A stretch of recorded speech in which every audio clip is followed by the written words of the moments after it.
give a bit of a disclaimer here. I am going to be critical of smaller game developers. You may not like that, but I feel like choosing to address these issues is at least going to do more than just trying to pull at the same tired old strings to identify the problem with the industry. What we're doing right now isn't doing much to help anyway, so it's not really going to hurt to try to point out some things I don't like about the current indie industry, and whether or not you agree with that is up to you. More likely than not, the only reasons these practices exist is because either these developers just don't know better, or because of recent trends that are out of a user's control that don't really have a fix right now. And there are going to be people that don't apply in this video whatsoever, and that's great, because this isn't about them. So I guess I wanted to let you know all this because I'm about to be pretty harsh about this topic. For the most part, I was talking about indie in the context of bigger studios that have the money and backing to make a game in a reasonable amount of time. But we aren't going to talk about them anymore. I'm going to talk about the people that spend 5 to 10 years developing a game that's not being discussed to appreciate the value a player gets from playing it, but now because people want to use those games as tools to make arguments that this market is objectively better than a market that wasn't even trying to compete with one another. It's kind of no different from someone that has a favorite anime character and the first thing he starts doing is trying to argue that his favorite guy can beat up Goku. So then someone else chimes in and says that this other guy could beat up Goku and your guy combined, and then some guy says domain expansion or something. My headcanon is that Kiki Flipnote's Paypen would one-shot everyone with his baguette hands down. Don't at me, you'll make me cry. Everyone sees this as childish, but since we're gamers, we have no shame, so we like to call that a debate.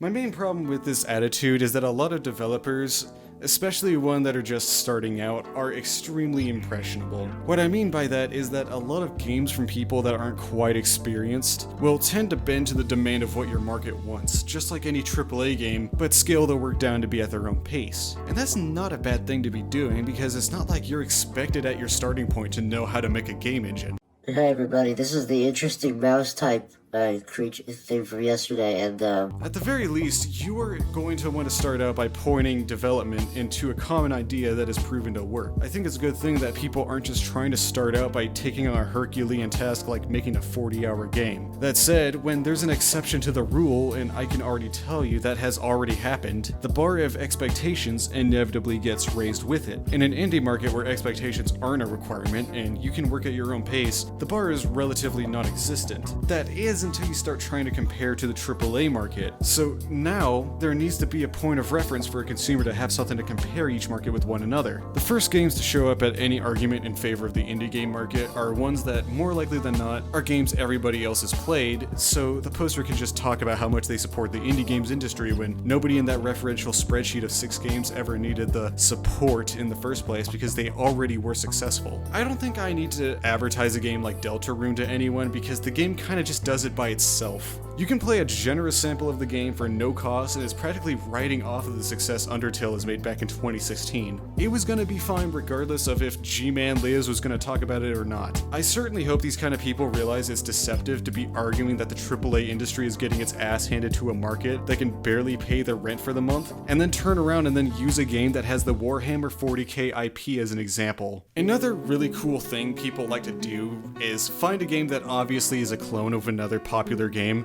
and then hoist it up as the savior of the gaming industry. An easy example would be BattleBit Remastered. You kind of already know about the game, probably. Inevitably, people use this remastered build of a game from 2017, and then they compared it to the recent flop that was Battlefield 2042. After all, lots of people were playing it, and obviously we're having more fun with it when it launched in May of 2023. What they won't tell you is that the game's player base dropped by 78% in 2 months.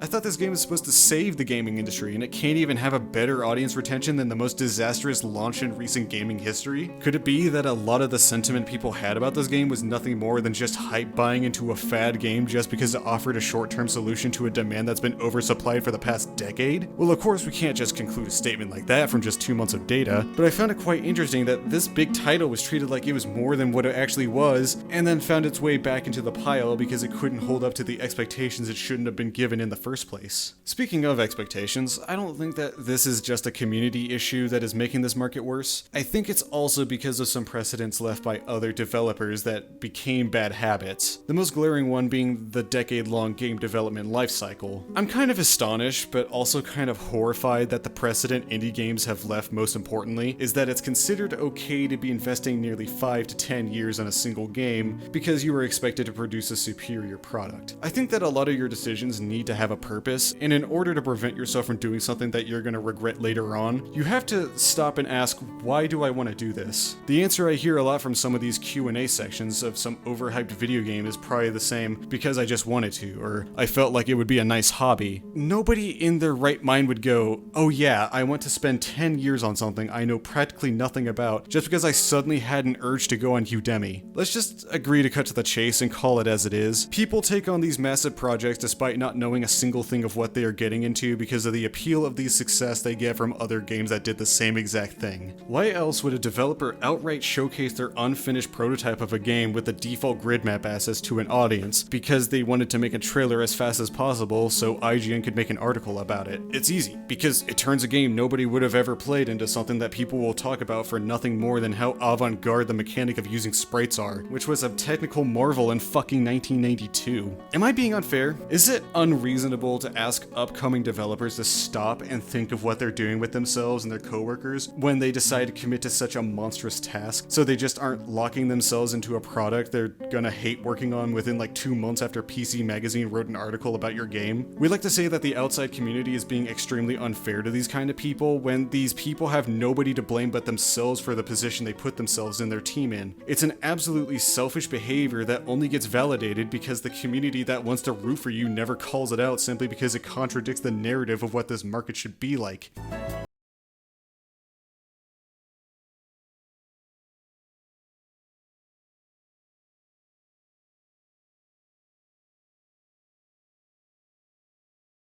Is an essential part of the indie market because there's not really as big a stake when you want to get out of your comfort zone. You shouldn't really expect your first couple of works to be a perfect masterpiece. Much like the words of a Colorado nationalist, you can't make an omelet without cracking a few eggs. To try to explain this, let's look at the Mother Direct from the past 3 years.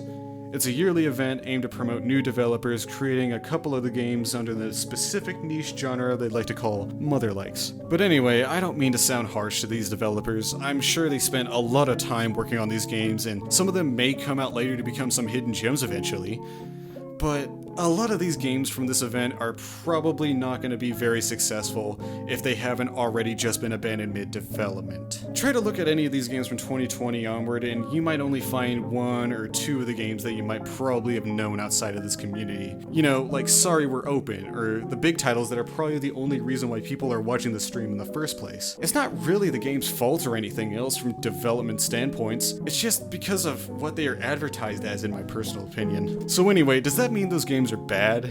No, but it's not like those people were getting a very good first impression either. But hey, even if you get 1 or 2 people that play it after the event, you still kind of succeeded in getting someone to play it, and if they do like it, maybe they might share it with others. But when you start out, you don't need to try to make the best product in the world, just make the best product you can make right now. And maybe after a while, you might want to take something you wouldn't mind putting a couple years into it if it means that you can fully realize that product in a natural way. I also didn't mention the Mother Direct for nothing either, because I also want to point out that the indie market isn't some golden goose as people make it out to be. I can count on my hands how many times I've seen some overpromised product get announced that gets its big gaming article out there for people to hype about, and then in a year or less it's gotten a laundry list full of issues from a community eating itself alive to the developers just refusing to communicate with their community. I understand that a lot of updates you give that are much more on the technical side and not the big flashy things people want aren't really that interesting to read about, but a big problem I've seen on the indie market, especially with some of the games I've talked about before like Oddity, Mother 4, Friday Night Funkin', or Amori, is that the developers in response to pressure resort to hiding from it, either because they aren't used to that kind of thing or they just don't feel like the community is entitled to have a word about how development is going because it's a small team, so it's okay now.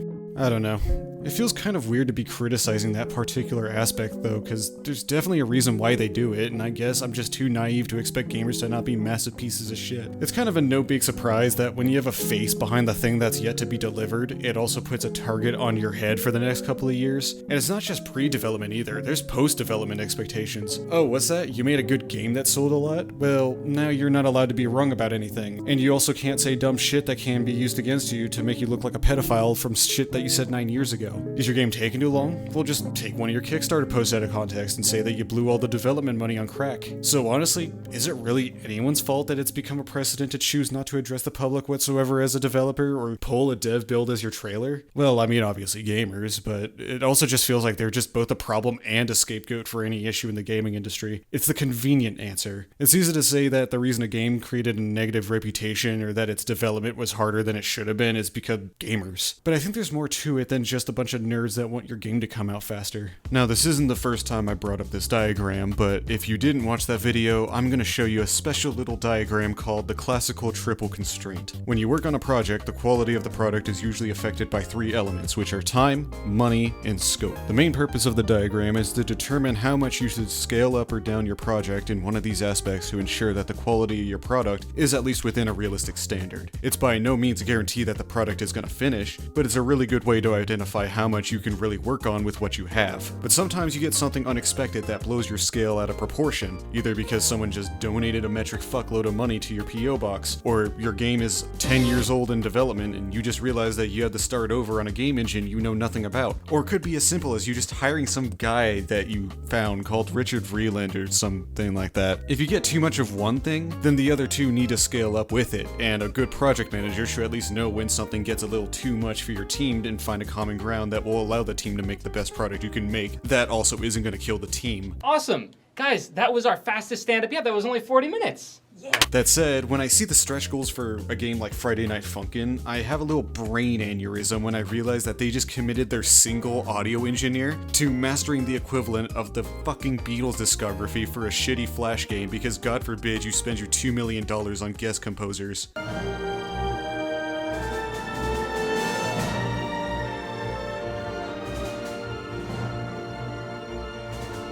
Have you ever heard of a little term called scope creep? It's when your project requirements expand while progressing through the development lifecycle. Remember those 4 features you wanted to work on? It's now 10, buddy. From an IEEE Access report in July of 2020, it was cited that every year, 50 to 60% of software projects are going to fail, and even some go higher than that, much like a 2018 report which showed that 70% of all projects worked on that year was considered a failure. Within a report by 60 surveys of managers that had that project fail, 92% stated that the cause of the product being dropped was because of scope creep. This isn't some boogeyman that I'm just speculating about anymore. This is an actual threat to not just game development, but also project management as well. It's really important that you need to have a good project manager nowadays. Do you really want people to take that chance and have a 50 to 60% chance their work isn't ever going to see the light of day? Another really interesting thing I found while doing some research in my previous video was the citation I found about the statistics of how frequently an indie developer fails. And a big cause is probably because a lot of them don't understand financial accounting. What I mean is that a lot of people mistake sales revenue as profit. If you don't know the difference, first off, don't start a company, but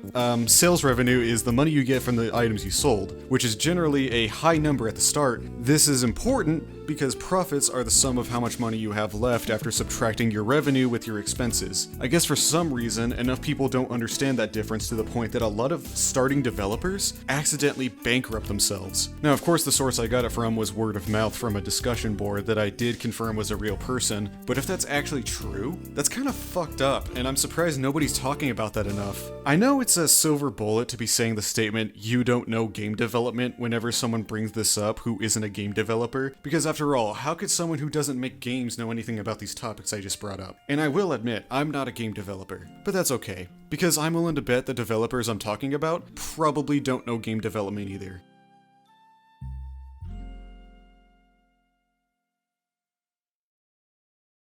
Let's be honest here, I can try to give as many solutions as I want, but come on, look at my channel. Do you think that some rinky-dinky ass YouTube channel that averages 100 views is gonna change the gaming industry because of a single video? These problems aren't just gonna go away because I said I don't like them. Some of the things even I admit aren't ever going to change. The only way anything is gonna change is when we reach that one day in the distant future where we have to start talking about this very thing again, and it's definitely not to praise these aspects. I don't think you need a bachelor's degree to understand the time sink that is game development, and the fact that game development goes farther than just making the game work in the first place. What separates not just a game developer, but an artist, musician, writer, or any creative career out there from anyone else is that they had a good idea, but they also figured out how to make that good idea turn into a realized product that can be enjoyed. But you can't fully realize a product if you don't know how to use the tools you have to make your product the best it can be. Da Vinci didn't come out of the womb making the Mona Lisa, and Edison didn't make the light bulb without stealing from some of his friends' ideas. You have to start somewhere and try to improve from that point on until you can try out that one cool idea that you wanted to make a product out of. Whatever that thing is, it can wait. That idea isn't going anywhere, and the audience that is solely there for your work will understand.